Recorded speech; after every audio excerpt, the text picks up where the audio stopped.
하나님 말씀 보시겠습니다. 하나님 말씀 고린도전서 12장 3절입니다. 하나님 말씀은 고린도전서 12장 3절 말씀, 신약성경 278페이지입니다. 신약성경 278페이지 고린도전서 12장 3절 말씀 찾으셨으면 제가 봉독해 올리겠습니다.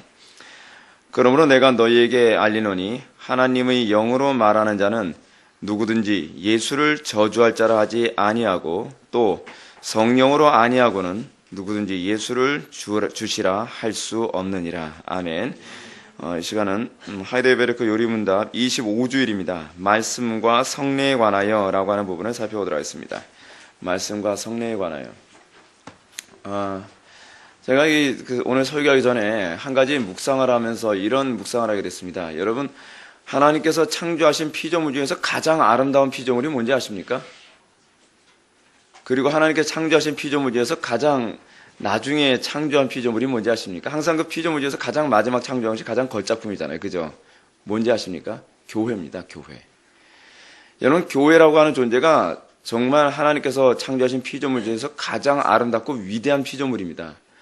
근데 하나님께서 창조하신 이 피조물인 이 교회가 하나님을 알지 못하는 자들이 이 교회, 여러분 교회가 뭡니까? 구원받은 성도들의 모임 아닙니까? 그리고 그리스도와 연합한 사람들의 모임입니다. 그리스도와 연합한 자로서의 모임인 교회야말로 안 믿는 사람들에게 가장 탁월하고 아름다워 보여야지 그것이 정상입니다. 그래서 안 믿는 사람들이 교회를 보면서 사실 누구를 찬송하게 되어 있습니까? 예수 그리스도를 찬송하는 거죠. 왜냐하면 교회야말로 가장 그리스도를 닮은 존재들의 모임이니까요. 근데 오늘날 우리가 이 기독교를 생각할 때에 기독교가 안 믿는 사람들한테 손가락질의 대상이 된다는 것은 이건 정말 비참한 일이 아닐 수가 없습니다. 마치 여러분 태초 하나님이 천지를 창조하시고 나서 창조의 마지막에 뭘 창조하셨죠? 아담과 하와, 인간을 창조하셨죠? 인간을 창조하고 나서 뱀이 등장하지 않습니까? 뱀이 등장해서 한 일이 무엇입니까? 하나님이 창조한 피조물 중에 가장 아름다운 피조물인 인간을 타락시켜서 손가락질을 받게 만드는 겁니다. 여러분, 그 작업이 끝나지 않은 것 같습니다. 하나님께서 창조하신 피조물 중에 가장 탁월한 피조물인 교회가 이 교회의 교회됨을 회복하지 아니함으로 말미암아 여전히 원수들의 조롱거리가 되고 있다는 것은 상당히 안타까운 일이 아닐 수가 없습니다. 교회의 교회됨을 회복해서 안 믿는 사람들이 교회를 봤을 때 교회의 아름다움과 탁월함 때문에 감탄하고 놀라며 그리고 찬송하지 않을 수밖에 없는, 그래서 야, 교회를 보니 정말 하나님은 영광스럽고 하나님은 정말 위대하시구나라고 하는 그 찬송이 교회를 통해서 나타나야 될 줄 믿습니다. 이 교회를 통해서 하나님의 찬송, 하나님을 찬송하게 함에 있어서 아주 중요한 두 가지 은혜의 방편이 있습니다. 그 은혜의 방편은 오늘 우리가 나누고자 합니다. 그 첫 번째 은혜의 방편이 무엇입니까? 말씀이고, 또 하나의 은혜의 방편이 무엇입니까? 성례죠. 그렇죠? 그래서 은혜의 방편 하게 되면 주로 이제 말씀과 성례, 그렇게 얘기를 하는데, 또 하나 뭐냐면 기도가 그 은혜의 방편으로 우리가 들어가게 됩니다. 오늘은 이 기도는 그 은혜의 방편에 들어가지 않고 말씀과 성례에 관해서만 지금 언급하고 있기 때문에 우리가 말씀과 성례에 관해서 살펴보는데, 이 말씀과 성례라고 하는 두 가지 이 은혜의 방편 중에 말씀은 불신자와 신자를 다 아우르는 은혜의 소위 방편입니다. 그래서 이 말씀을 통해서 불신자들도 구원의 길로 들어서기도 하고요. 또 신자들은 그 말씀을 통해서 그 신앙이 성장하게 됩니다.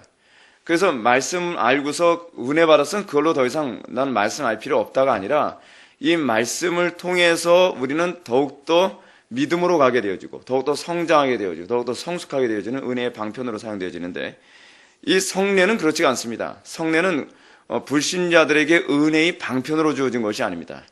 그래서 여러분, 우리가 성찬 예식할 때 어떻게 합니까? 신자들만, 거듭난 사람만 성찬 예식에 참여하죠.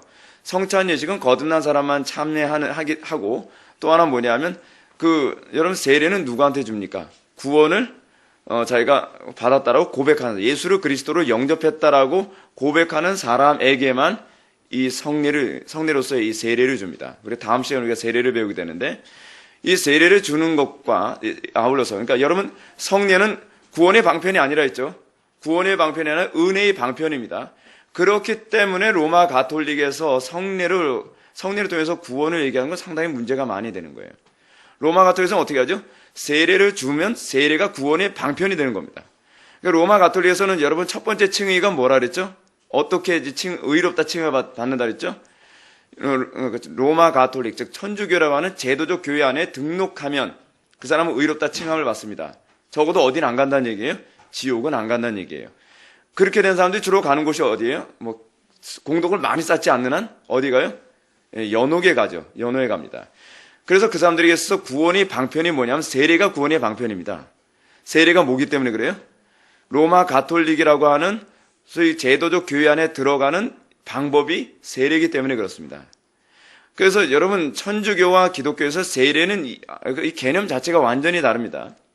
천주교에서는 구원의 방편으로서 세례를 얘기하지만 우리는 구원받은 자들에게 수여하는, 즉 구원받았다고 하는 또는 예수님을 구주로 영접했다고 하는 것을 공적으로 선언하는 행위가 뭐냐면, 그러니까 이 모든 신자들 앞에서 이 사람은 예수님을 구주로 영접하기로 선언했습니다라고 하는 소위 모든 교회 회중 앞에서 공식 선언하는 행위가 뭐냐면 바로 세례입니다.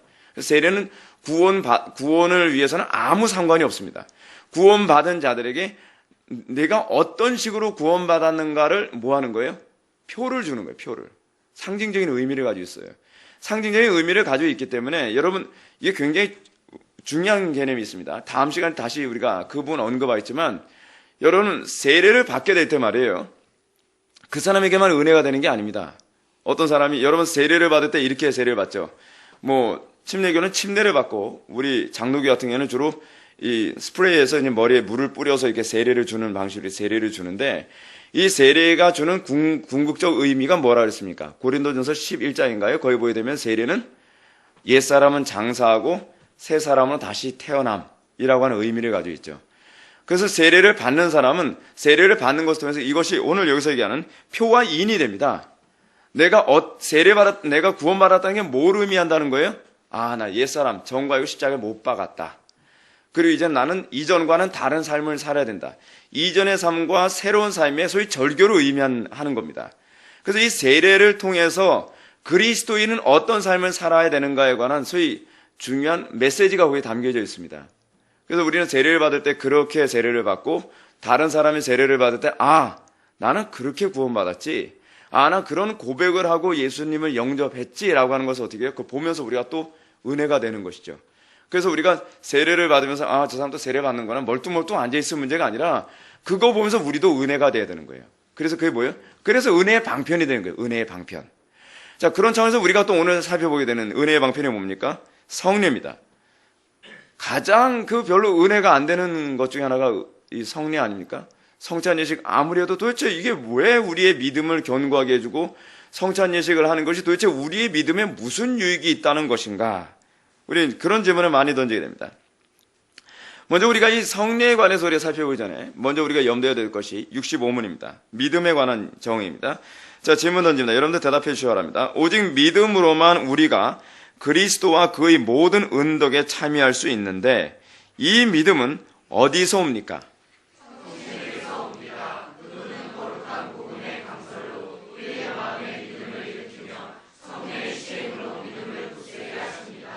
예, 믿음이 어디서 온다고요?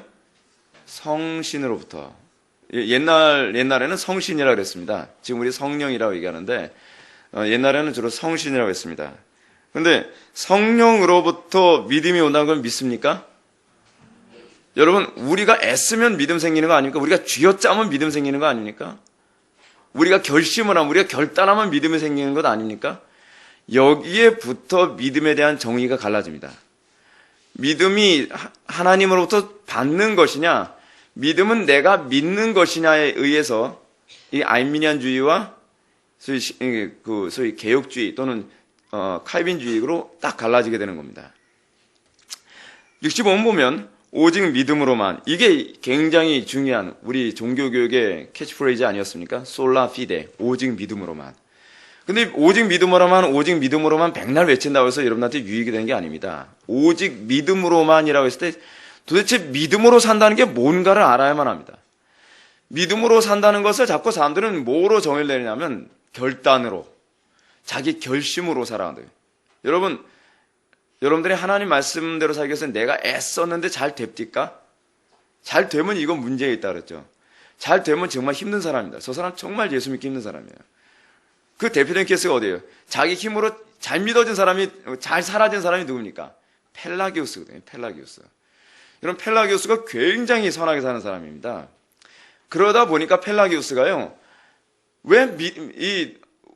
은혜 교리가 납득이 안 되는 거예요. 은혜 교리가요. 자기 힘으로도 얼마든지 선하게 살 수 있는데, 왜 은혜를 그토록 얘기하냐? 그러다 보니까 그것 때문에 펠라기우스하고 동시대 때 살았던 아주 유명한 교부가 몇 있었죠. 4세기 인물. 누굽니까? 아우구스티누스. 어거스틴 아닙니까? 어거스틴은 맨날 싸웠습니다. 어거스틴과 펠라기우스 차이는 뭐냐면, 어거스틴은 천사처럼 그냥 자기 의지로 천사처럼 사는 게 가능했던 사람이고, 어거스틴은 그냥 개망나니처럼 살다가 하나님의 은혜 가운데에 거룩하게 살게 되어진 것이 뭔지 알게 된 사람입니다. 그러다 보니까 어거스틴과 펠라기우스는 일평생 이 적수로 살아가는 거예요. 근데 펠라기우스는 말귀를 못 알아듣습니다. 우리의 힘으로 선하게 살 수 없다고 아무리 어거스틴이 얘기해도, 그리고 인간은 전적으로 타락했고 인간은 전적으로 무능하다라고 아무리 얘기해도 말귀를 못 알아듣는 거예요. 왜 무능해? 왜 인간이 타락했어? 이렇게 잘 살아지는구만. 나는 죄 안 짓겠다 마음먹으면 나 그 죄는 안 저질러 라고 얘기하는 거예요. 힘든 사람이죠. 그러니까 여러분, 자기 의지력 대단한 사람은요, 정말 복음을 이해하기 힘듭니다.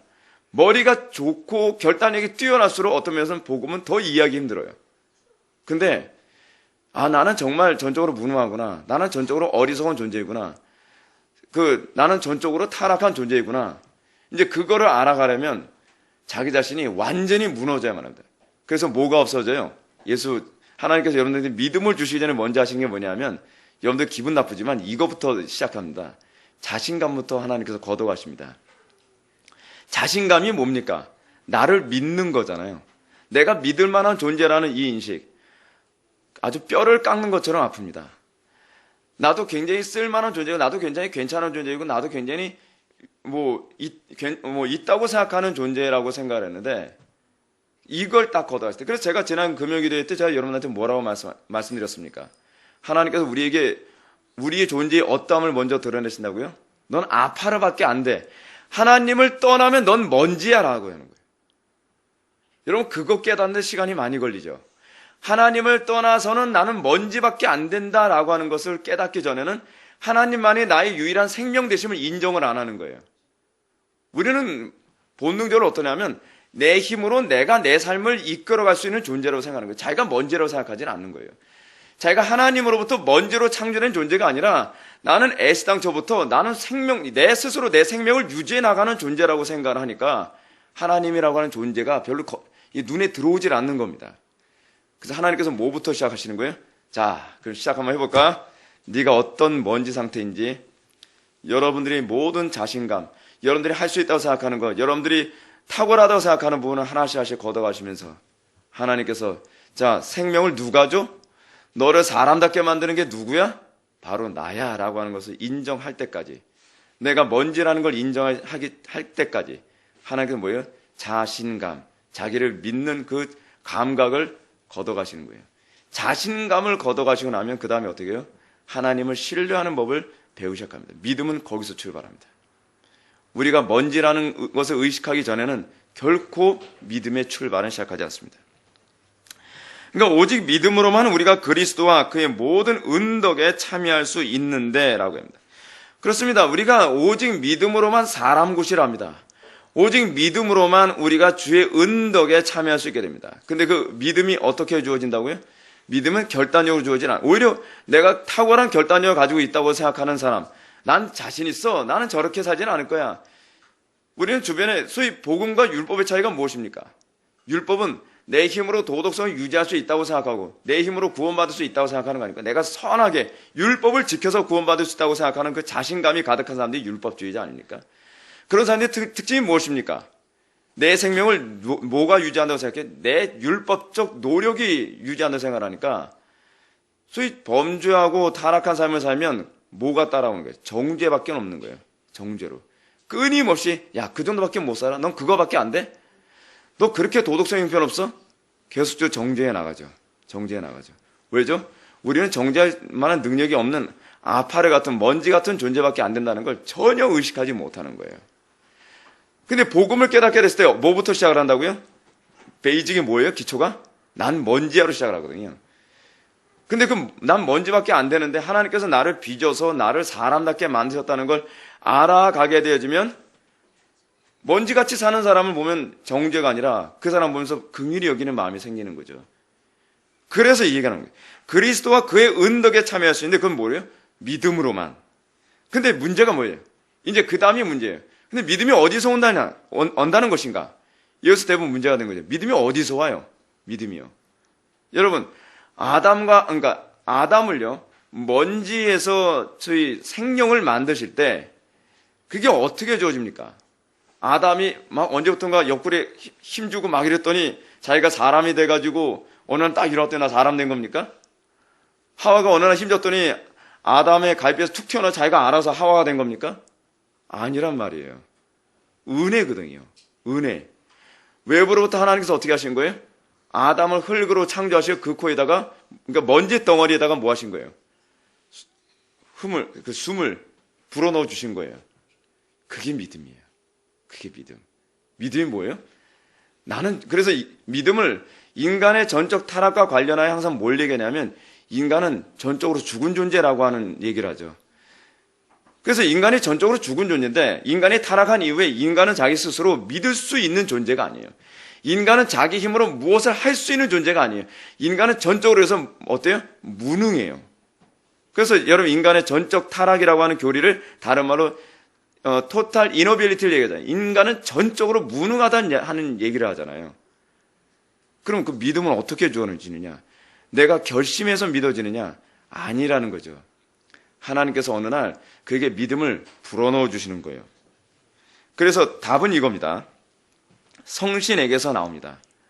성신에게서 나와요. 하나님으로부터 나옵니다.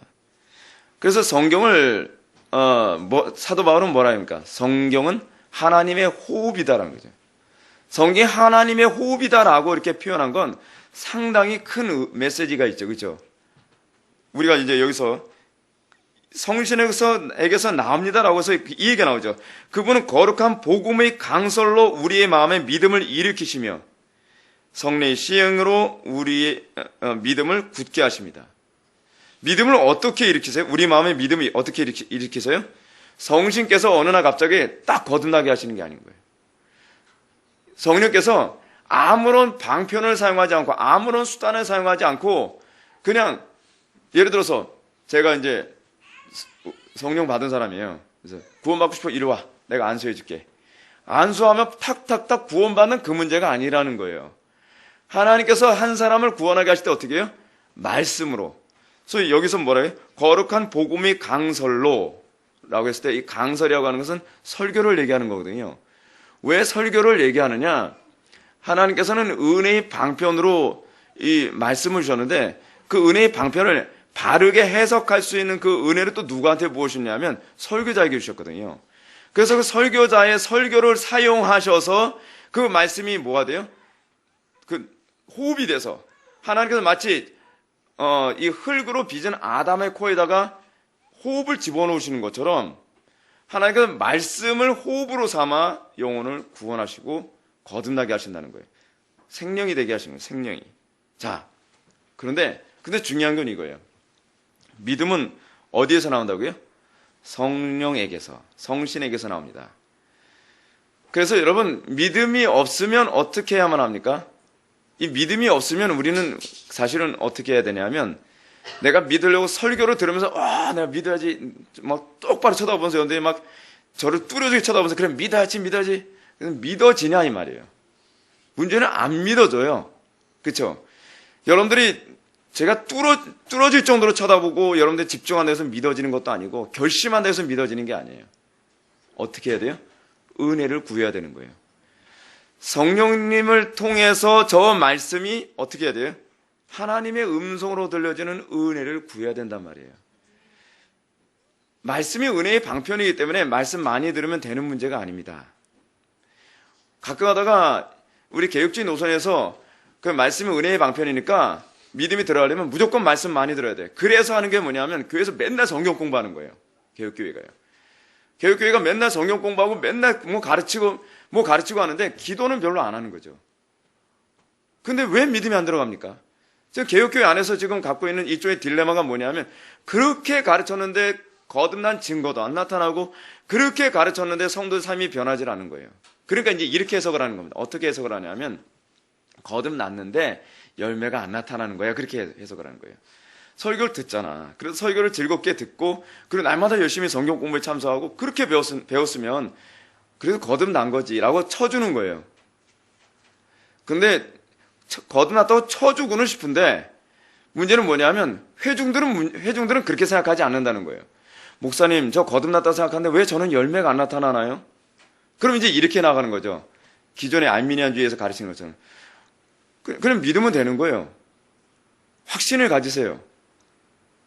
또다시 어떻게 돼버리는 거예요? 논리가 잘못된 교리로 또 가버리게 되는 거죠. 왜냐하면 말씀을 가르치면 믿음은 들음에서 나며 들음은 예수 그리스도의 말씀으로 말미암느니라. 나는 틀림없이 예수 그리스도의 말씀을 소위 사도적 가르침을 여과 없이 그리고 오류 없이 가르쳤는데 교인들이 별로 변화된 증거 없으면 어떻게 해요? 난 나에게 문제 없다고 생각하는 거죠. 난 정확하게 가르쳤으니까 거듭났겠지로 가는 거예요. 거듭났는데 열매가 안 나타나면 어떻게 되는 거예요? 열매가 안 나타날 수도 있어로 가는 거죠. 그럼 이제 점점 논리가 희한하게 돌아가게 되는 겁니다. 왜 그렇게 되느냐? 소위 믿음의 주체가 말씀이라고 하는 말을 오해하고 있는 거예요. 자, 그럼 우리는 믿음은 어디서 나요? 들음에서 난다 그랬죠. 근데 그 들음이 어떻게 들어지냐가 중요한 거예요. 믿음은 교육으로 나며가 아니에요. 믿음은 들음에서 나며예요. 마태복음 13장에서 예수님께서 뭐라고 얘기합니까? 들을 귀 있는 자는 들을지어다. 예수님은 교육을 했으니까 너희들 다 구원받았어. 너희는 말씀을 사모하니까 다 구원받은 거야 라고 얘기하지 않고 이 중에서 들을 귀 있는 자만 듣는다는 거예요. 그리고 들을 귀 있는 자, 들을 귀가 열려서 들은 자들에게는 반드시 뭐가 나타난다고 또 나오냐면 30배, 60배, 100배의 열매가 나타난다는 거예요. 자, 그렇다면 이제 들을 귀라고 하는 이 용어도 우리가 새롭게 정해야 될 문제가 있습니다. 어떻게 듣는 거예요? 육신적으로 귀로 들려지는, 소위 지적으로 들으면 믿음이 언젠간 들어가는 거야가 아니라는 거죠. 우리는 이렇게까지 해석을 합니다. 자, 지금 열매가 안 나타나도, 지금 구원받지 않아도, 여러분 말씀 들었지? 그럼 언젠간 하나님께서 그 말씀을 사용하셔서 여러분을 거듭나게 할 거야. 맞는 얘기입니다. 틀리지 않습니다. 근데 분명한 것은 성령의 작용이 없으면 들음이라고 하는 것은 아무 의미가 없다는 겁니다. 성령께서, 그래서 제가 여러분한테 뭘 말씀드렸습니까? 사크라멘툼 얘기했었죠. 신비. 이 사크라멘툼과 관련해서 우리가 이제 성령에 관해서 좀 이따 다시 얘기하겠지만, 사크라멘툼으로서의, 사크라멘툼, 이 신비가 뭐가 신비입니까? 저희 강단에서 사람이 외치는데, 저 목신 양반 맨날 귀 터지게 우리 귀목지도 않았는데 맨날 고래고래 소리 지르면서 설교하는 그 설교가 어느 날 갑자기 김 목사 이거 듣기 싫은 그 호통 소리로 들리는 것이 아니라 온 우주를 창조하신 창조주 하나님의 음성으로 들리는 일이 생긴단 말이에요.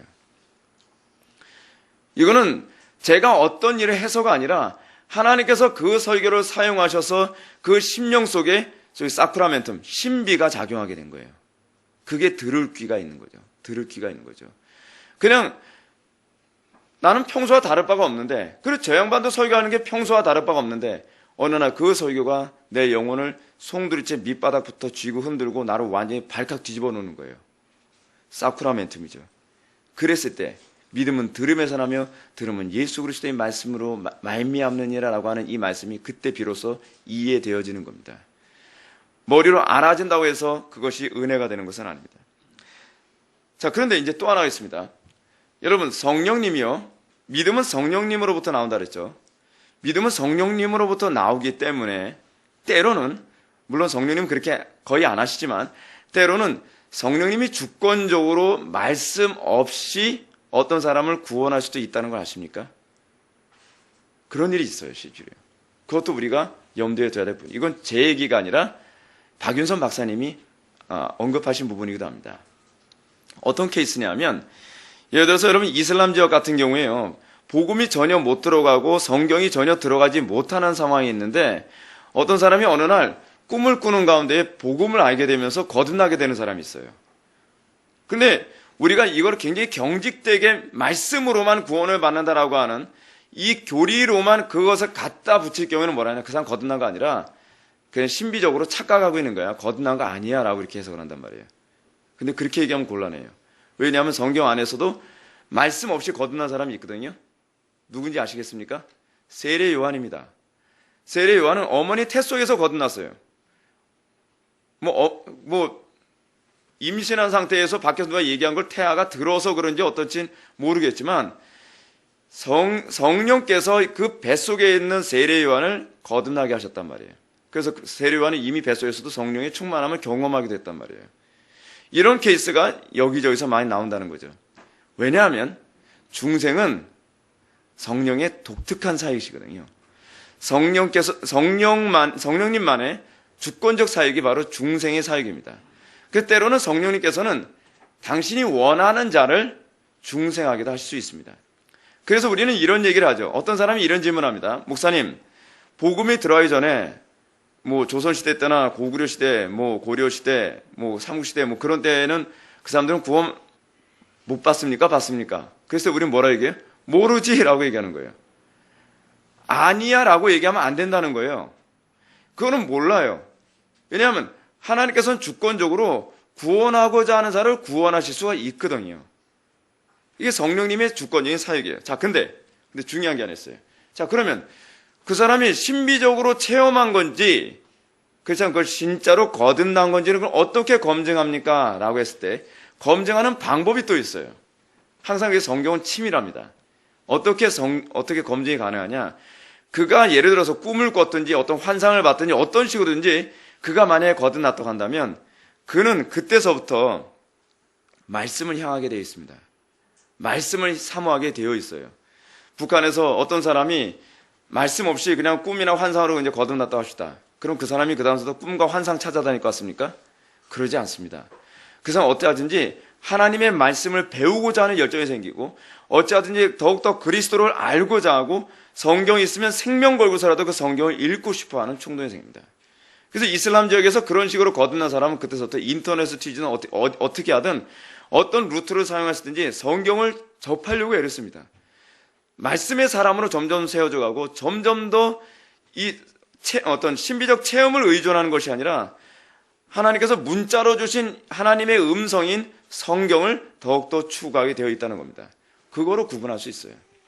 근데 예를 들어서 신사도 운동이라든지 신비주의 운동 같은 데서 사람을 막 쓰러뜨리고 뭐하고 체험하게 하는 가운데 어떤 사람이 믿음이 들어갔다라고 생각하기 힘든 게 뭐냐 하면 대표적인 케이스가 이제 또 그 사람도 막 딱 부러져 이렇게 얘기하기 또 곤란하다고 얘기하면 할 말은 없지만 그 조양은 씨 같은 경우에는 조영기 목사님한테 안수 받고서 갑자기 뒤집어지고 나서 교회 다니게 시작했다 그러잖아요.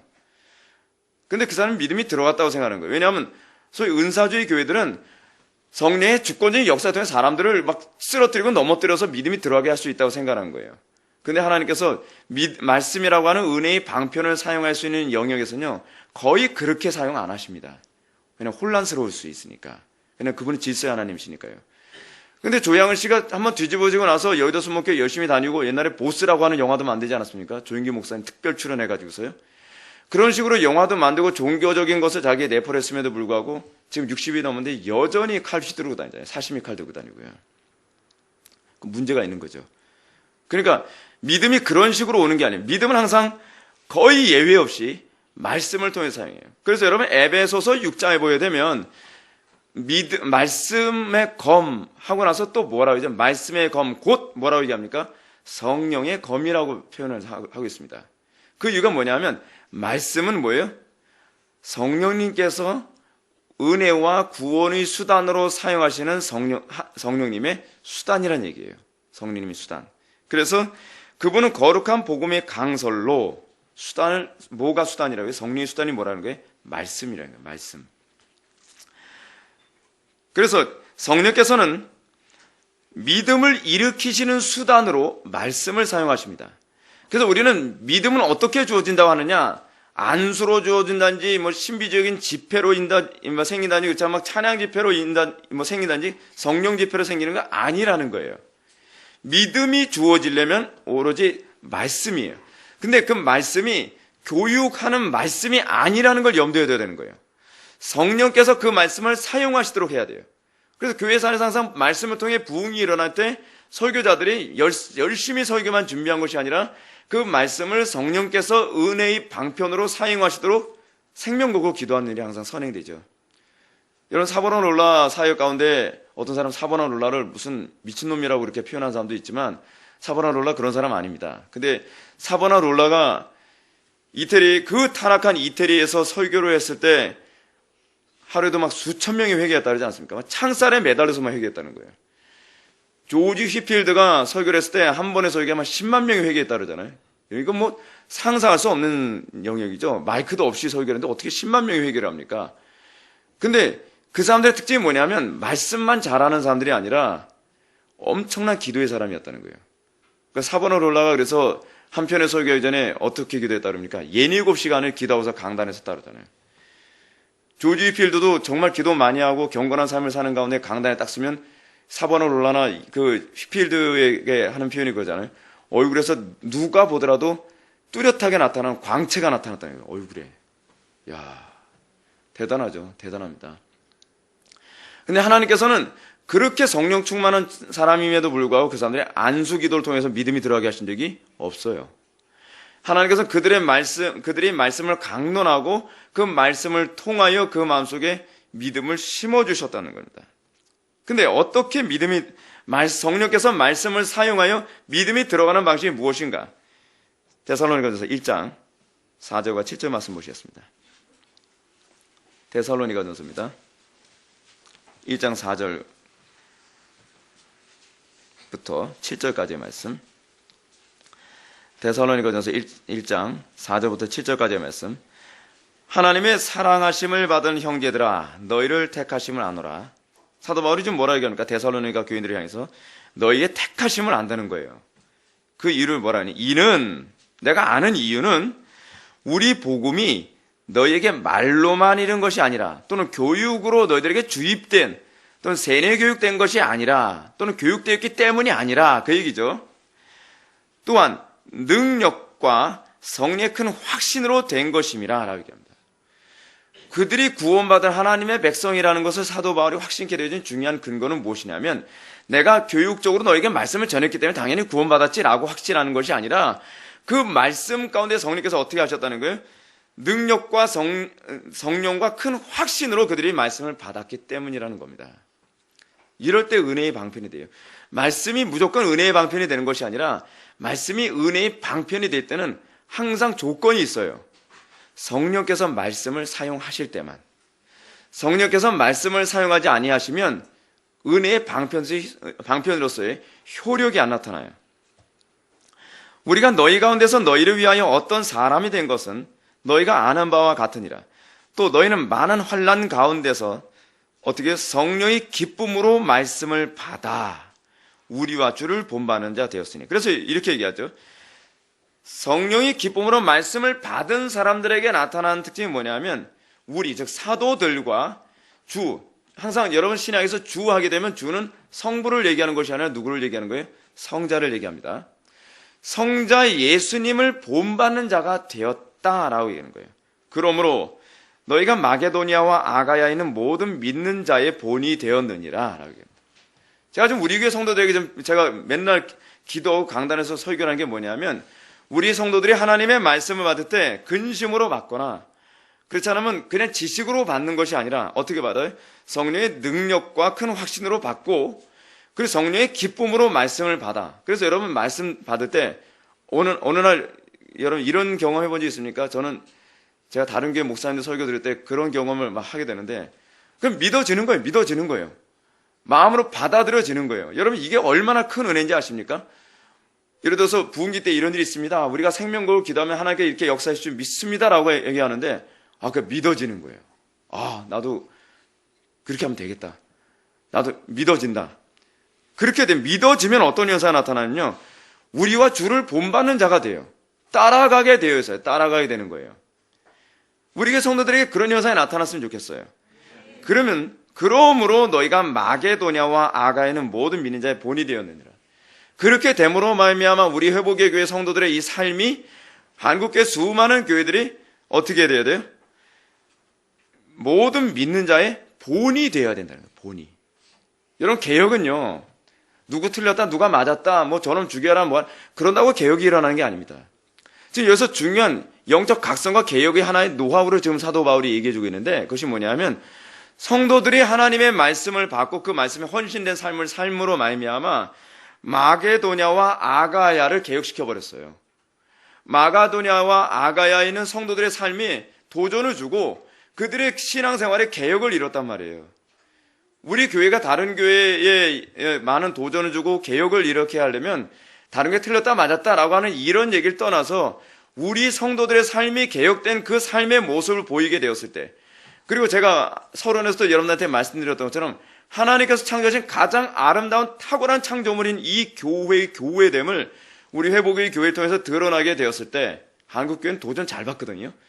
그 도전 받으면 한국교회는 개혁되어진다는 거예요.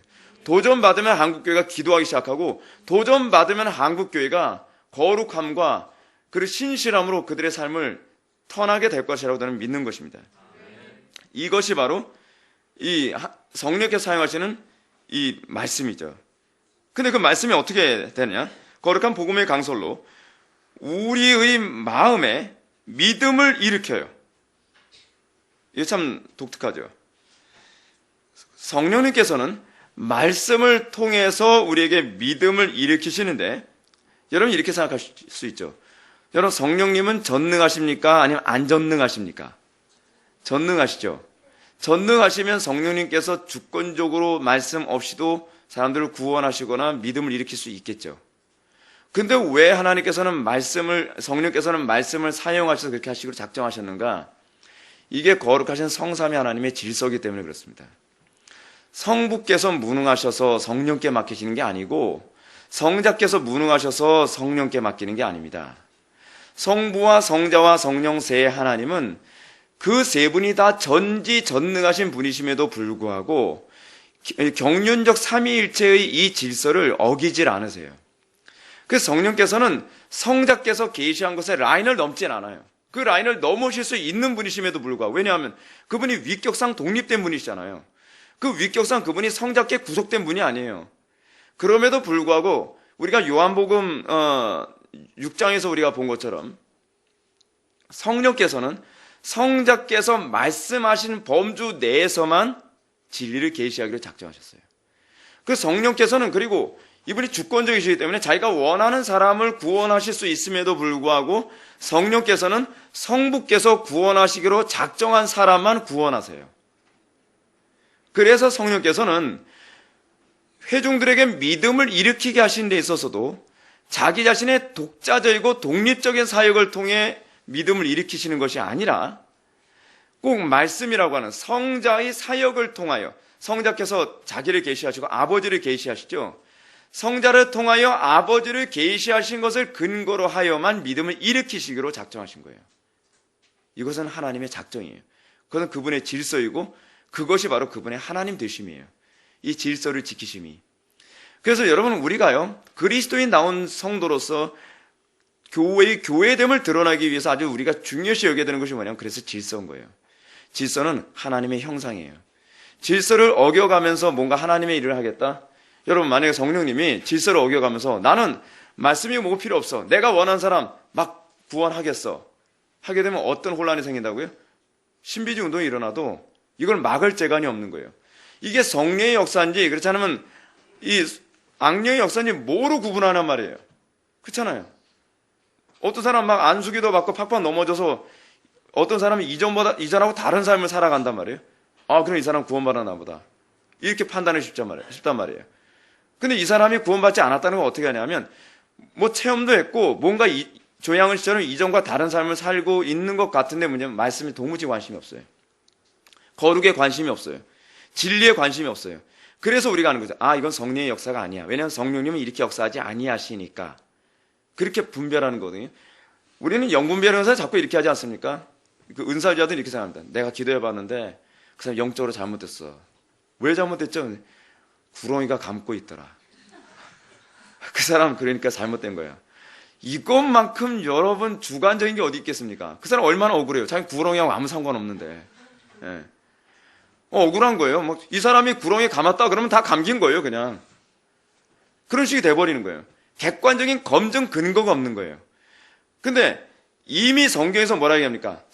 참 성령님은 오로지 말씀을 통해서만 믿음을 주시기로 작정했다는 걸 알기 때문에 우리는 이것이 성령의 역사인지 아닌지를 객관적으로 구분할 수 있는 근거가 바로 거기에 있게 되는 겁니다. 얼마나 합리적이십니까? 그래서 질서가 중요한 거예요. 마음만 급해가지고 저 사람 빨리 구원받아야 되는데 말씀 그냥 구원만 받겠네. 질서고 뭐고 다 어겨가면서 마음 급하니까 하나님의 뜻이고 뭐고 필요 없다. 성경의 가르침에는 뭐고 필요 없다. 일단 구원하고 보자. 거짓말을 했든지 구원하고 보자. 그게 허용되어지면 교회의 질서가 무너지고 하나님의 영광이 다 무너져 버리는 거예요. 그래서 제가 여러분한테 오늘 낮 예배 때도 설교하면서 그랬죠. 전도를 할 때 성령의 역사할 때는 어떻게 전도한다고요? 방법도 성경적으로 하게 만드신다고요. 왜냐하면 그분이 질서의 하나님이시고 그분이 거룩한 하나님이시기 때문에. 얼마나 객관적이고 합리적이십니까? 그래서 그분은 마음의 믿음을 일으키실 때 항상 거룩한 복음의 강소를 일으키세요. 그리고 또 하나 성례의 시행으로 믿음을 굳게 하십니다. 자, 그럼 성례에 관해서 살펴봅시다. 66문 성례가 무엇입니까?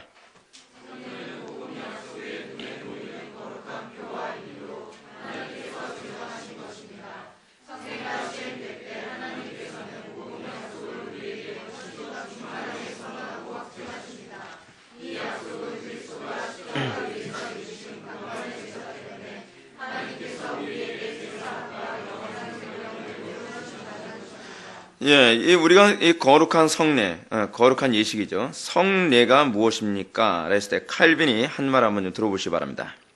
칼빈은 성례를 이렇게 얘기합니다. 성례란 하나님이 자신의 약속이 참이라는 사실에 대해 사람들이 더욱 확신과 자신감을 가지게 하기 위해서 그들에게 명하신 모든 표지들을 일반적으로 포함한다라고 얘기합니다. 이게 무슨 말인지 어렵죠? 제가 칼빈의 글을 읽으면요, 왜 같은 말을 이렇게 어렵게 했을까라고 생각할 때가 많이 있습니다. 좀 더 이해를 돕기 위해서 칼빈의 말을 좀 더 하겠습니다. 이건 칼빈이 이해를 돕기 위해서 한 말이에요. 이해가 될지 모르겠지만 그냥 들어보세요. 아담과 노아는 생명나무와 무지개를 성례로 여겼다. 이 나무가 스스로는 불멸하지 못하면서도 인간에게는 영생을 줄 수 있었기 때문이 아니다. 또한 무지개가 홍수를 막는 데 효과적이었기 때문도 아니다. 이는 바로 생명나무와 무지개 안에 하나님의 말씀에 의해 새겨진 표시가 있어서 언약에 대한 증거와 인이 되기 때문이다 라고 얘기하는 거예요. 무슨 얘기냐면 제가 방금 말씀했던 사크라멘트입니다. 하나님께서는 이 구약시대의 성례가 뭐예요? 그래서요? 최초의 성례는 바로 생명나무예요. 생명나무. 생명나무를 통해서 어떻게 해요? 내가 영원한 생명에 동참하려면 생명나무의 열매를 먹으면 돼 라고 하는 것 통해서 믿음이 있음을 표시하도록 하신 거죠. 근데 아담과 하와가 믿음이 없음을 뭐로 표시했어요? 그 성례에 참여하지 않은 거죠. 그 성례에 참여하지 않고 어떻게 해요? 생명나무의 실과보다는 선악을 알게 하는 나무의 실과를 따먹음으로 말미암아 믿음 없음이 입증되어지는 것입니다. 첫 번째 성례는 그거였고요. 또 다른 성례가 하나 있는데 그것이 뭐냐면 바로 무지개입니다. 그러니까 노아와 하나님, 그러니까 항상 언약이 먼저 나오고요. 언약을 체결한 다음에는 항상 성례를 하십니다. 성례를 만들어 놓으세요. 그 아담과의 언약은 그 성례로 뭐로 만드셨어요? 생명나무. 노아와의 언약은 뭐로 만들었어요? 무지개를 만드신 거예요. 그래서 우리 개혁지 입장에서는요, 아담과 노아가 하나님과 언약을 맺기 전에는 무지개가 없다가 어느 날 갑자기 언약을 맺고 나니까 무지개가 생겼다 그렇게 보질 않아요. 예전부터 무지개는 있었는데 그 무지개를 성례로 삼은 것뿐이라는 거예요. 마치 뭐하고 똑같냐면 여러분 우리가 성찬예식 하기 전에 예수님과 제자들이 성찬식을 하기 전에 그 이전엔 빵과 포도주가 없었습니까? 빵과 포도주 없었는데 자 이제 성례를 만드니까 빵 나와라. 그러니까 빵에 딱 넣고 포도주 나와라. 딱 그러니까 포도주 나와서 이게 이제 새로 만든 성례물이다. 그게 아니거든요. 기존에 있던 빵과 포도주라고 하는 이 성례물을 통하여서 이것을 통해 믿음을 확고히 하고 언약을 견고히 하는 거예요. 그래서 여러분 성례의 특징이 뭐라 했죠? 믿음을 견고케 하는 특징이 있다 그랬죠. 그래서 성례는 언약 체결자에게만 주어지는 거예요. 아담과 하나님과의 관계가 언약 체결 관계였기 때문에 생명나무를 주신 것처럼, 노아와 하나님과의 관계가 언약 관계였기 때문에 그 언약 당사자만을 대상으로 무지개를 주신 것처럼, 그래서 특징이 뭐냐면 무지개가 하나님과 언약을 맺은 관계가 아닐 경우에는요, 그냥 무지개예요. 전혀 신비하지가 않아요. 무지개를 봐도 믿음에 아무런 유익이 되질 않아요. 그럼 무지개지 뭐. 비 그치면 항상 오는 게 무지개 아니겠어? 그렇죠? 근데 하나님과 언약을 맺은 노아와 하나님과의 관계 안에 있는 관계에서 노아는 무지개를 볼 때마다 무엇을 떠오르냐면, 아, 하나님과 내가 맺었던 언약의 징표가 저거였지라고 하는 거예요. 그래서 그 무지개를 볼 때마다 어떻게 믿음을 견고하게 하는 거죠. 하나님께서 그 언약을 나에게 약속하셨어. 그래서 그 무지개를 볼 때마다 하나님께서 다시는 홍수로 심판하지 않을 것이라는 것을 확신할 수 있죠. 근데 불신자들, 하나님과 언약을 맺지 않은 사람은 무지개 아무리 봐도 그 생각이 안 드는 거예요. 그래서 여러분, 노아의 사건이 있고 난 다음에 그 다음에 바벨탑이 만들어지죠. 바벨탑이 창세기 11장에 나오지 않습니까? 바벨탑이 만들어진 이유가 뭐라 했습니까? 홍수 대비하기 위해서 만든 거거든요, 그 사람들이요. 왜냐하면 무지개를 계속 보여줘도 그들은 그걸 믿질 않는 거예요. 무지개를 아무리 봐도 그들에게 이것이 믿음을 견고하게 되질 않는 거예요. 그러니까 어떻게 해요? 자기 힘으로 믿음을 자기의 구원을 대책을 세우기 위해서 바벨탑을 만드는 것이죠. 똑같이 이제 우리가 한 달에 한 번씩 하는 성례에 관해서 얘기합시다. 우리는 매달 첫째 주마다 우리가 성찬식을 하지 않습니까? 근데 성찬식을 하면서 예수님께서 제자들과 어떻게 성례를 세우는가 보십시오. 먼저 우리 요리문답을 보게 되면, 성례는 복음의 약속의 눈에 보이는 거룩한 표와 인으로 하나님께서 제정하신 것입니다 라고 얘기합니다. 여기서 이 표와 인이라고 했을 때 표와 인과 짝을 맞추고 있는 부분이 뭐냐면, 여러분들 네 줄인가요? 다섯 줄 더 먼저 내려가야 되면, 밑으로 더 내려가면 확신, 더 충만하게 선언하고 확증하십니다 라고 하는 부분 있죠. 표와 선언, 인과 확증, 이게 서로가 서로를 설명해 주는 부분입니다. 그래서 표와 확증으로서 우리에게 주어진 것이 뭐냐면, 표는 뭐예요? 빵이고, 확증으로서 주어진 것이 또는 포도주죠. 근데 표라고 하는 표와 확증을 주시는데, 그걸 통해서 우리의 믿음을 계속 견고하게 하시는데, 어떻게 견고하게 하시는가? 화란의 신앙 고백 33절 한번 보게 되면, 우리 무감각함과 연약성을 돌보셔서 그 핵심을 쉽게 놓치지 않도록 표와 인을 주셨다는 것이라고 얘기합니다. 이게 무슨 얘기냐면, 여러분, 성례의 중요한 특징을 하나 말씀드릴게요. 성례가 여러분들의 믿음을 견고하게 하려면 항상 성례에는요, 우리 그 개혁자들은 항상 이런 얘기합니다. 성례가 성례로서의 역할을 감당하려면 항상 뭐가 있어야 된다고요? 말씀의 강론이 있어야 된다고 얘기를 해요. 말씀의 강론이 있어야 된다라고 하는 이 얘기는 무슨 얘기냐면, 항상 중요한 개념을 나타나고 있는데, 로마 가톨릭은 말씀의 강론 없이 그냥 성례를 하잖아요. 그렇죠? 왜냐하면 성례 자체에 신비한 힘이 있다고 생각하기 때문에. 그래서 그들은 그걸 뭐라 얘기합니까? 화채설이라고 얘기하죠. 화채설. 그 사람들은 빵과 포도주에 참여하면 그 빵이 예수님의 진짜 살이 된다고 믿는 거예요. 살이라고 믿는 거예요. 포도주는 진짜 예수님의 피로 변했다고 믿는 거예요. 그래서 그들은 이 화채설을 철떡같이 믿습니다. 근데 우리는 뭘 믿죠? 영적 임재설로 믿는 거죠. 영적 임재설로 믿는다는 건 우리는 빵 자체에 어떤 효력이 있다고 믿질 않아요. 마치 생명나무실과의 어떤 효력이 있는 게 아닌 것처럼, 마치 무지개에 어떤 신비한 효력이 있는 게 아닌 것처럼, 우리는 빵에 어떤 신비한 효력이 있다고 믿질 않습니다. 우리는 포도주에 어떤 신비한 힘이 있다고도 믿지 않습니다. 그런데 빵과 포도주에 참여할 때에 우리가 묵상과 또 성령의 조명하심 가운데에 빵과 포도주에 참여할 경우에는요, 상황이 달라져요. 항상 우리는 성례에 참여할 때 무엇이 전제되어야 되냐 하면 성령의 조명하심과 묵상이에요. 그러니까 예를 들어서 무지개만 멀뚱멀뚱 본다고 해서 여러분 믿음이 주어지겠습니까? 하나님의 언약 관계 아무리 있어도요, 아무 생각 없이 무지개만 봐서는 믿음을 견고하게 만들진 않는단 말이에요. 노아라도. 선화의 노아라도요. 또 아담이 생명나무 실과 아무리 본다 해서 믿음에 유익이 되는 게 아니거든요. 뭘 묵상해야 돼요? 언약. 언약을 묵상하고 그 언약을 그냥 묵상하는 것만으로는 안 돼요. 그 묵상이 항상 성령의 조명 가운데 있으면서 그 조명 가운데서 무지개를 봤을 때 노아의 마음이 어떻게 해요? 굉장한 은혜가 되는 거죠. 무지개만 봐도 은혜가 되는 거예요. 하나님께서 절대로 이 땅을 물론 멸망시키지 않으실 것이다. 그래서 모르긴 몰라도 노아는 성령의 조명 가운데 묵상을 하며 무지개를 보면서 항상 무지개만 보면 은혜가 됐을 겁니다. 항상 무지개만 보면은 항상 이 성령의 감동이 충만했을 거예요. 똑같이 우리가 성령에 참여했을 때 오늘 무슨 빵이야? 오늘은 카스테라야? 뭐 이런 식으로 성령에 참여하면 이게 좀 문제가 심각한 거죠. 우리가 주님과 어떤 언약을 맺은 존재인지를 우리가 염두에 둬야 되는 거예요. 우리가 어떤 언약을 맺은 존재라고 얘기합니까? 요한복음 6장에서는 사람이 빵으로만 살 것이 아니요 하나님의 입에서 나오는 말씀으로만 살 것이니라. 뭐죠? 신명기를 그대로 인용하고 있죠. 신명기인가요? 제가 까먹었네요.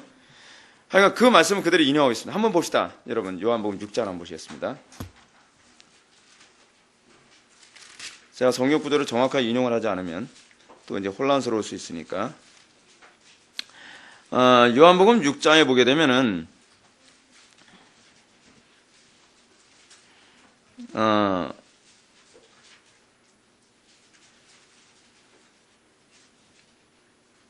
어디 나오죠? 몇 절에 나오죠? 여러분 6장?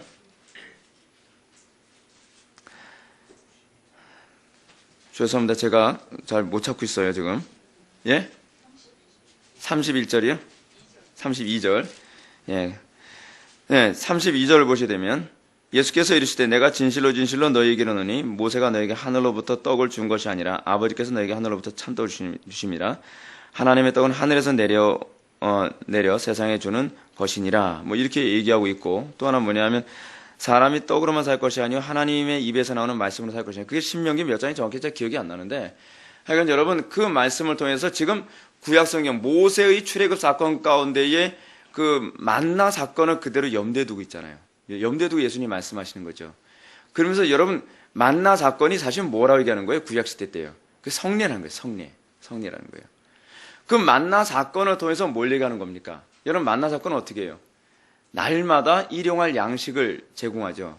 그러면서 그 사람들이 광야에서 생명을 유지하는 유일한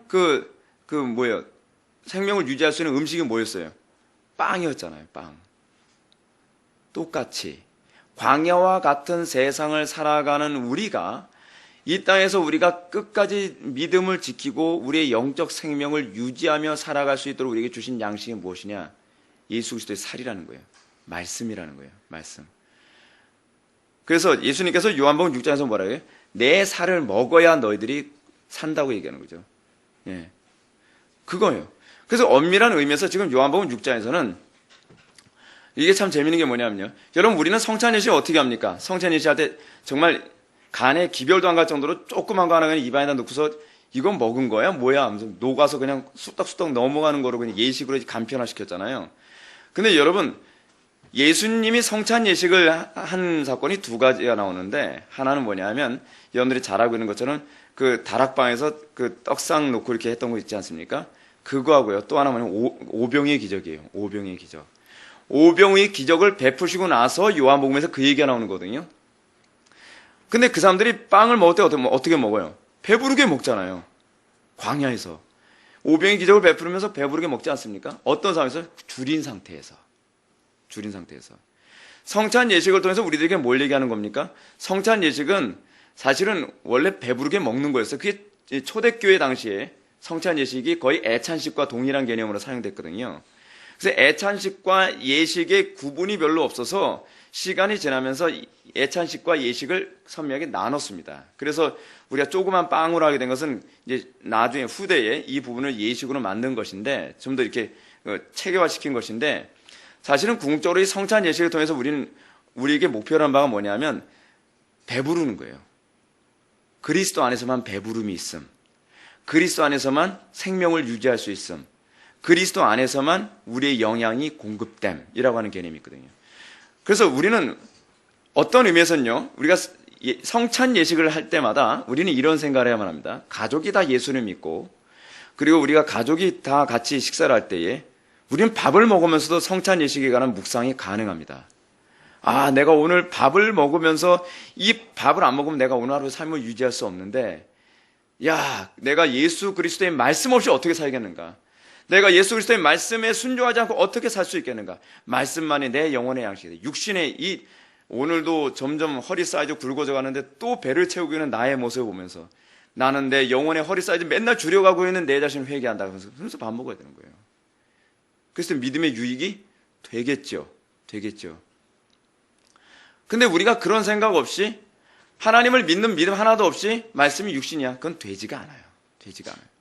그래서 성찬 예식을 통해서 이 성찬 예식이 우리에게 유익이 되려면 우리가 성찬 예식 때 뭐라고 제가 항상 소개합니까? 여러분들이 성찬 예식을 거행하면서 여러분들이 빵을 입에다 놓고 항상 어떻게 묵상하라고요? 씹어서 소화를 해야만 이것이 나의 양식이 되는 것처럼 하나님의 말씀은 어떻게 하지 나에게 양식이 된다고 묵상이 가능해요? 한번 꿀꺽 삼켜서 되는 것이 아니라 마치 거룩한 짐승들이 하는 것처럼 곱씹어서 그 양식을 내 피와 살이 되도록 만들지 않는 한 이것이 내 생명의 양식이 되지 않음. 그거 묵상하는 거죠. 또 우리가 성찬 예식 하면서 또 뭘 묵상합니까? 이 빵을 먹어서 이것이 내 피와 살이 되는 것처럼 내 영혼의 피와 살이 되는 유일한 양식은 쾌락도 아니고 성공도 아니고 세상의 어떤 부유함도 아니라 오로지 예수 그리스도의 말씀만이 나의 영혼의 유일한 생명이 되고 뼈와 살이 된다라고 하는 걸 믿는 마음으로 우리는 빵을 우리가 배설하고 그 빵에 참여하는 거죠. 그렇죠? 그리고 난 다음에 인을 찍는 것이 뭡니까? 바로 잔에 참여하는 거죠. 여러분 그 잔은 뭘 의미하죠? 예수 그리스도의 피를 상징하지 않습니까? 그 언약의 확실성을 뭐로 인을 씌웠어요? 예수님의 피로. 그래서 우리가 잔에 참여하면서 예수 그리스도의 피를 보혈의 공로를 믿는 믿음으로 내 힘으로 되는 것이 아니라 내 결단으로 되는 것이 아니라 예수 그리스도의 보혈의 피의 공로를 믿는 믿음으로 이것이 가능하게 된다는 것을 믿으면서 우리가 잔에 참여하게 되는 것입니다. 그래서 묵상 없이 아무 생각 없이 잔에 참여하고 빵에 참여하는 건 상당히 성찬 예식을 모독하는 일이 될 수 있다는 것을 기억해야만 합니다. 자, 그래서 67문으로 넘어가겠습니다.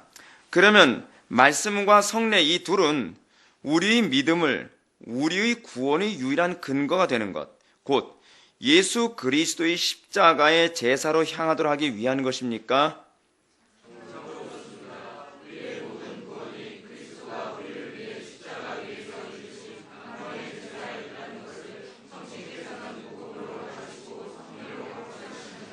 그렇습니다. 이 말씀과 성례 이 둘은 우리의 구원의 유일한 근거가 되는 것, 곧 예수 그리스도의 십자가로 우리를 향하게 합니다. 예수 그리스도의 십자가가 무엇입니까? 자기를 부인하고 오로지 주의 말씀을 따라가는 것. 그러니까 궁극적으로 여러분들이 말씀과 성례를 통해서 여러분들은 점점 더 어떻게 돼야 됩니까? 세상과 점점 구분되어지고 하나님의 말씀대로 살기 위하여 나의 정과 욕을 십자가에 못 박는 것. 그래서 사도 바울이 이 부분을 로마서 12장 1절에서 뭐라고 얘기합니까? 그러므로 형제들아 내가 모든 자비하심으로 너희에게 권하노니 너희 몸은 하나님이 기뻐하신 거룩한 산 제물로 드리라. 이는 너희들의 영적 제사니라. 날마다 우리가 영적 제사의 삶을 사는, 우리의 삶을 하나님께 거룩한 산 제물로 드리는 그런 제물로서의 삶. 그래서 성도는 어떤 존재라고 했습니까? 제사장이면서 제물의 삶을 사는 존재죠. 무엇을 제물로 드리는 제사장입니까? 자기 자신을 제물로 하나님께 드리는 제사장이에요. 그래서 또 무엇을 제물로 드립니까? 사도 바울은 이것을 로마서 14장에서 뭐라고 해요? 이방인을 하나님께 제물로 드리는 제사장이라고 얘기하는 거예요. 그러니까 여러분, 설교자는 참 독특한 게 뭐냐면요. 이건 여러분들도 다 똑같습니다. 똑같이 적용되어진 문제인데, 설교자는 1차적으로는 자기 자신을 제물로 드리는 제사장으로서의 삶을 살아야만 합니다. 이게 설교자로서 나타나야 될 부분입니다. 그것이 바른 설교자요, 바른 목회자로서의 삶이에요. 또 하나, 그러면서 설교자는 자기 자신을 먼저 제물로 하나님께 드리는 모범을 보이고 회중들로 하여금 그들의 삶에 육신의 즐거움과 만족과 세상적 향락 가운데 살아가도록 하지 아니하고 오히려 그들의 삶을 하나님이 기뻐하시는 거룩한 산제물로 드리도록 그 회중들을 제물로 드리는 제사장적 삶을 살도록 요구되어지는 존재입니다. 그래서 여러분, 구약의 선지자들이 주로 이제 그런 역할을 많이 해서 돌에 맞아 죽었는데, 오늘날에도 설교자들이 그런 입장을 계속 고수해야 돼요. 성도들 하여금 끊임없이 어떻게 해요? 자기 자신을 제물로 드리도록 계속 강단에서 설교하고 그 말씀 앞에 굴복되도록 계속 요구해야 된다는 사실입니다. 그래서 강단 설교자의 삶을 산다는 것이 쉬운 게 아닙니다. 그냥 취미생활 놀러 다닐 거 다 놀러 다니고 먹고 싶은 거 다 찾아서 먹고 돌아다니고 즐길 거 다 즐기고 잘 거 다 자고 살찌어가면서 그렇게 살 수 있는 존재가 전혀 아닙니다. 성도들에게 좋은 소리 들을 거 포기하면서 살아야만 합니다. 이 땅에서 자기 자신도 살기도 고달프지만 성도들도 그 거룩한 삶을 살도록. 그래서 사도 바울이 뭐라 합니까? 너희가 주와 나를 본받는 자 되라라고 얘기하지 않습니까? 그것은 사도 바울 자기 자신부터 하나님께 자기 자신을 거룩한 산 제물로 드리는 삶을 살았고 너희들도 그 거룩한 제물된 삶에 어떻게 합류하라라는 얘기거든요. 이것이 그리스도인다는 삶이고 이것이 교회입니다. 이것이 교회예요. 그래서 말씀과 성령 이 둘은 끊임없이 십자가를 묵상하게 만들어야만 합니다. 우리의 정과 알고 십자가를 못 받고 우리가 말씀으로만 나의 양식으로 삼으며 더 이상 나는 애굽의 양식으로 나의 영혼을 채우려 들지 않겠다는 거죠. 우리가 구원받기 전에 어때요? 세상의 것으로 나의 영혼을 채우려 들지 않았습니까? 세상의 쾌락과 향락과 유흥으로 내 양식으로 삼았지만 이제는 그래서 제가 그런 말씀드리죠. 무슨 재미로 사냐? 하여튼 안 믿는 사람들은 뭐래요? 난 돈 버는 재미로 산다. 난 성공하는 재미로 산다. 그게 그들의 양식인 거예요. 그들은 그 양식으로 살아가는 것이죠. 그랬을 때 예수 믿는 사람들에게 당신은 무슨 재미로 세상을 사냐? 내 생명을 유지하게 만드는 양식은 하나님의 영광을 위하여 사는 것이 나의 유일한 양식이다. 난 그것이 나의 유일한 기쁨이고 그것이 내가 사는 이유이고 내가 그것으로 말미암아 나의 존재 가치를 느낀다. 우리가 이 고백을 하기를 원하시는 거죠. 이게 성찬 예식과 말씀을 통해서 날마다 요구되는 거예요. 그래서 성찬 예식을 뭐라고 얘기해요? 눈에 보여지는 말씀이라고 하는 거예요. 성찬 예식을 칼빈이 눈에 보여지는 말씀이라고 하는 것은 성찬 예식이 요구하는 게 말씀을 통해서 요구하는 것과 똑같아요. 오로지 여러분들의 삶을 하나님께 거룩한 산제물로 드리는 그리고 예수 그리스도의 말씀만을 나의 영혼의 양식으로 삼으며 살아야 한다라고 하는 고백을 강요하고 있는 것이 그 두 가지란 말이에요. 강조하고 있습니다. 그래서 참으로 그렇습니다. 우리 모든 구원이 그리스도가 우리를 위해 십자가의 위에서 이루신 단번의 제사였다는 것을 성신께서는 복음으로 가르치시고 성례로 확증하십니다. 확증하시죠. 우리가 이 확증도 성령께서 하시는 거라는 것을 기억하시기 바랍니다. 성령께서 조명하지 아니하시면 믿음에 아무런 유익이 되지 않습니다. 견고하게 되지 않습니다. 확증이 되지 않습니다. 그래서 우리는 이 확증도 항상 성령의 조명으로 우리가 참여해야 된다는 겁니다. 그랬을 때 어떤 현상이 나타나냐? 여러분들이 성찬 예식에 참여하면서도 여러분들은 감격과 기쁨으로 참여하게 됩니다. 마치 여러분들이 말씀을 들을 때 성령의 확신과 기쁨으로 말씀에 참여하게 됐던 것처럼 여러분들 성찬 예식을 그 묵상과 성령의 조명이 하심이라고 하는 그 은혜 가운데 성찬에 참여하게 되면 똑같은 효력을 발휘해야 돼요. 기쁨과 감격으로 성례에 참여가 가능하다는 사실입니다. 저는 개인적으로 성찬 예식 할 때마다 매번 이 은혜가 나타나길 바라고 그러면서 기도를 합니다. 그런데 우리가 이 부분이 정말 더 많은 경건의 훈련이 필요하고 저도 더 많은 기도가 필요하다는 생각이 듭니다. 68문 그리스도께서 신약에서 제정하신 성례는 몇 가지입니까? 그렇습니다. 그리스도께서 특히 이제 성경에서 우리에게 제정하신 성례는 딱 두 가지입니다. 세례와 성찬입니다. 천주교는 성례가 7가지가 있죠. 그걸 칠성례라고 하지 않습니까? 이런 칠성례에서 이 칠성례가 뭡니까? 그 사람들은 결혼도 성례 중에 하나예요. 그래서 혼인성사. 그리고 여러분 목사 안수 받는 거 있잖아요. 이걸 우리는 임직식이라고 얘기하는데 그 사람들이 임직식이라고 하지 않고 또 뭐라 그러더라? 하여간 그 신부로서 서품식을 그 사람들은 성례 중에 하나라고 봅니다. 그리고 그 죽어가는 사람에게 이 기름 발라주는 거 있잖아요. 콧구멍, 귓구멍 뭐 이런 데다 이제 기름 발라주는 거 있는데 그걸 종류성사라고 해서 세상 떠나가는 사람에게 하는 것도 이것도 성례 중에 하나라고 얘기합니다.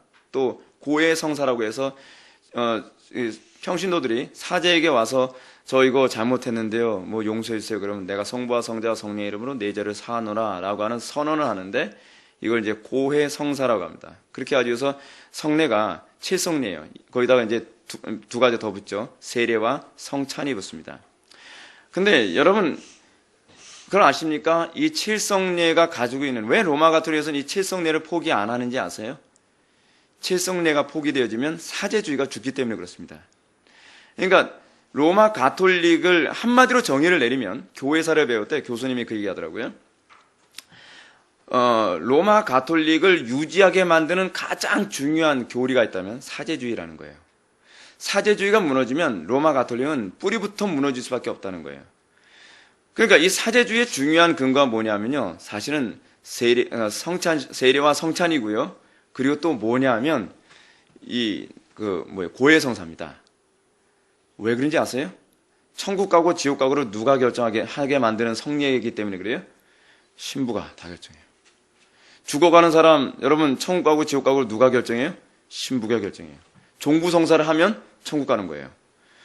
그래서 여러분 옛날에 걸프전 여러분 기억나시죠? 걸프전 때 미군들이 뭐 세례 받으려고 난리도 아니었습니다. 언제 죽을지 모르니까. 근데 천주교에서는 세례가 구원의 조건이라고 생각하거든요. 세례만 받으면 적어도 지옥은 안 간다고 하니까. 그래서 사람들이 언제 죽을지 모르니까 그 공포 때문에 신부들 앞에 줄을 서가지고 다 세례 받으려고 애를 쓰는 거예요. 세례 받으면 난 적어도 지금 죽어도 나는 지옥은 안 가겠구나. 연옥 정도는 가겠지. 그러는 거예요. 세례도 사제주의를 견고하게 만들기 위한 하나의 시스템이고요. 그리고 또 뭐예요? 성례도 그렇죠. 여러분 성례도 구원의 조건이라는 거 아십니까? 어느 날 이 사람이 성당 열심히 잘 다니다가 나 이제 성당 안 다녀요 해서 성례에 참여, 그 사람들은 성체성사라고 얘기하잖아요. 성체성사에 참여하지 않으면 구원 못 받습니다. 구원의 조건이에요.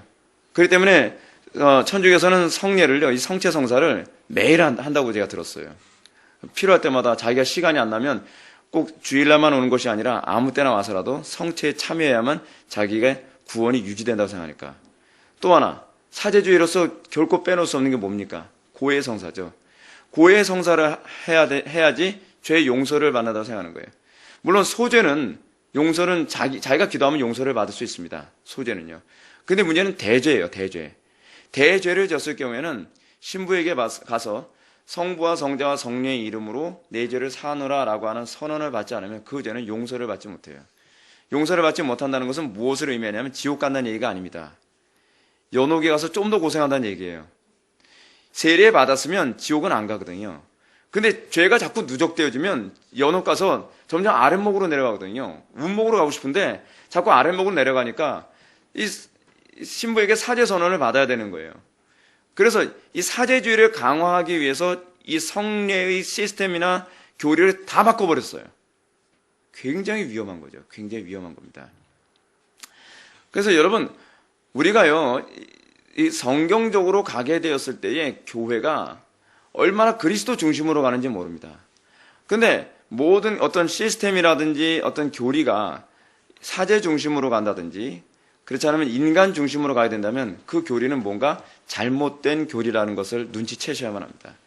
그래서 종교개혁자들이 그래서 개혁을 한 겁니다. 우리가 오늘 시간 이 성례에 관해서 우리가 살펴봤는데 우리가 이 성례에 관해서 묵상하면서 이 성례가 너무나 중요한 것이고 특히 요즘에 대부분의 교회 안에서 한국교회뿐만 아니라 전 세계 교회가 성례는 하나의 외식화돼버린 그냥 안 할 수는 없고 하자니 지루하고 그러니까 후딱 해치우듯이 하는 그런 것으로 전락해버려 말았습니다. 우리가 성례도 말씀만큼 우리의 믿음에 유익을 주고 우리의 믿음을 견고하게 한다는 것을 여러분들 의식하면서 정말 매번 우리가 성리에 참여할 때 항상 성리의 조명하심과 뭐가 필요하다고요? 묵상을 통해서 우리가 성리에 참여할 수 있게 되어지기를 주님의 이름으로 축원합니다. 기도하시겠습니다. 사랑이 많으신 하나님 아버지, 우리가 오늘 시간 믿음과 성리의 상관관계에 관해서 우리가 살펴보았습니다. 아버지 하나님, 우리가 날마다 성령 안에서 믿음이 견고해지게 하여 주시옵고 우리가 말씀과 성례를 통하여서 우리의 믿음이 더욱더 견고하여져서 이 악하고 음란한 세대를 살아가면서 세상과 더욱더 구분되어지고 그러면서 더욱더 거룩한 삶을 사는 그 은혜를 날마다 만끽할 수 있도록 은혜 베풀어 주옵소서. 예수님의 거룩하신 이름으로 기도 올려옵나이다.